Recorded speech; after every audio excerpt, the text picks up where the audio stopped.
Assalamualaikum warahmatullahi wabarakatuh. Perkenalkan, nama saya Selvi Novitasari. Saya dari kelas 11 IPA 3, nomor absen 30. Di sini saya akan menjelaskan sejarah lahirnya Daulah Abbasiyah hingga masa keruntuhan Daulah Abbasiyah. Daulah Abbasiyah, proses perjalanannya yang pertama dari lahirnya Daulah Abbasiyah, selanjutnya periodisasi kepemimpinan, selanjutnya perkembangan peradaban dan ilmu pengetahuan, hingga akhirnya kemunduran Daulah Abbasiyah. Kebangkitan Daulah Abbasiyah itu dimulai dengan gerakan perlawanan terhadap Daulah Umayyah sejak kepemimpinan Khalifah Hisham bin Abdul Malik. Daulah Umayyah ini pemimpinnya banyak yang mementingkan urusan duniawi dan pribadi. Tidak ada sosok pemimpin yang islami dan pemimpinnya itu suka berfoya-foya, maka pemimpinnya harus diganti.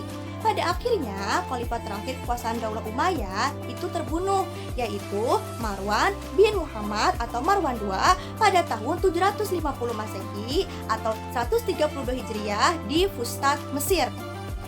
Keruntuhan Daulah Umayyah, maka berdirilah Daulah Abbasiyah. Daulah Abbasiyah ini didirikan oleh Abu Abbas As-Soffah sebagai khalifah pertama Daulah Abbasiyah. Nama lengkapnya yaitu Abdullah bin Muhammad bin Ali bin Abdullah bin Abbas bin Abdul Muthalib bin Hashim. Nama gelarnya yaitu disebut sebagai As-Soffah yang artinya si penumpah darah. Daulah Abbasiyah ini diambil dari nama paman Nabi yaitu Abbas bin Abdul Muthalib. Kenapa sih diambil dari nama paman Nabi?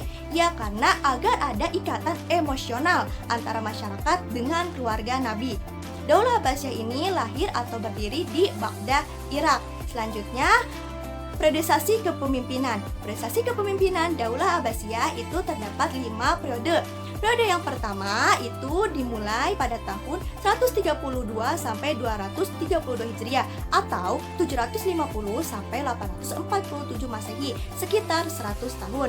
Periode ini dikenal sebagai periode pengaruh Persia pertama.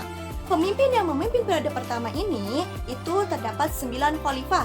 Di antaranya ada Abu Abbas As-Soffah, Abu Ja'far Al-Mansur, Muhammad Al-Mahdi, Musa Al-Hadi, Harun Ar-Rasyid, Abdullah Al-Amin, Abdullah Al-Ma'mun, Al-Mu'tasim Billah, dan Abu Ja'far Al-Watsiq. Selanjutnya periode kedua. Periode kedua ini dimulai sejak tahun 232 sampai 334 Hijriah atau 847 sampai 946 Masehi, sekitar 102 tahun. Periode kedua ini disebut sebagai periode pengaruh Turki pertama. Pada periode ini dipimpin oleh 13 khalifah, yaitu ada Al-Mutawakkil, Al-Muntasir, Al-Musta'in, Al-Mutaz, Al-Muhtadi, Al-Mutamid, Al-Tahdid, Al-Muhtafi, Al-Muhtadi, Al-Qahir, Ar-Rodi, Al-Mutaki, dan Al-Mustafi. Selanjutnya periode ketiga.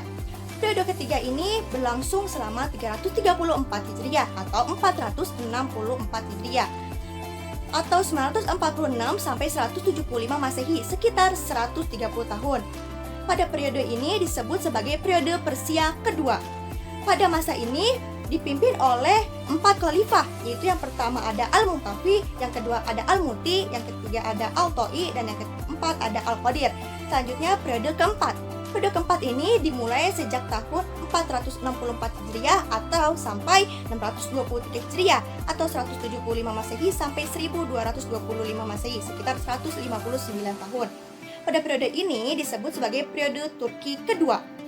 Pada periode ini dipimpin oleh 9 khalifah, yaitu ada Al-Qayyim, Al-Muqtadi, Al-Mustazir, Al-Mustarsyid, Ar-Rasyid, Al-Muhtafi, Al-Mustawzid, Al-Mustadi, dan An-Nasir. Selanjutnya terakhir periode kelima. Periode kelima ini dimulai sejak tahun 623 Hijriah sampai 656 Hijriah atau 125 Masehi sampai 1258 Masehi, sekitar 33 tahun. Pada periode kelima ini dipimpin oleh 5 khalifah, yaitu ada Az-Zahir, Al-Mustansir, dan Al-Mustasim. Selanjutnya terdapat perkembangan ilmu pengetahuan pada masa Daulah Abbasiyah. Kemajuan peradaban Daulah Abbasiyah ini terdapat perkembangan ilmu keagamaan. Di antara ulama yang terkenal pada masa perkembangan ilmu keagamaan yaitu ada Ibnu Zuraiz, ada Malik bin Anas, ada Auza'i di wilayah Syam, Ibnu Abi Urubah, dan Hamad bin Salamah di Basrah. ada Ma'mar di Yaman, Sufyan al-Tawun di Kufah, dan Muhammad bin Ishaq. Selanjutnya ada Al-Laits bin Sa'ad dan Abu Hanifah. Selanjutnya terdapat perkembangan peradaban dan ilmu pengetahuan. Terdapat ada bidang sosial budaya. Bidang sosial budaya ini sastrawan dan budayawan yang paling terkenal ada Abu Nawas, dan yang paling terkenal dalam bidang musik ada Ishaq bin Ibrahim al-Mausuli. Selanjutnya ada bidang politik militer dan ada bidang ilmu pengetahuan. Dalam bidang ilmu pengetahuan ini, filosofi yang paling terkenal yaitu ada Ibnu Sina. Pada bidang ilmu kedokteran ada Ibnu Hazm. Pada bidang ilmu kimia ada Abu Musa Jabir bin Hayyan al-Kufi as-Sufi. Pada bidang matematika dan sains ada Abu Zafar Muhammad bin Musa al-Khawarizmi. Pada bidang sejarah ada Ibnu Hisham. Pada bidang astronomi ada Al-Biruni. Selanjutnya, masa keruntuhan Daulah Abbasiyah. Runtuhnya kekhalifahan Abbasiyah itu dipengaruhi oleh dua faktor.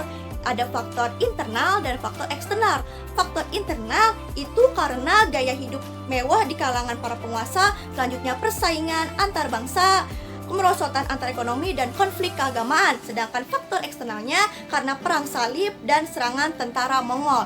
Sekian dari saya, kurang lebihnya mohon maaf. Wabillahi taufiq wa hidayah. Wassalamualaikum warahmatullahi wabarakatuh.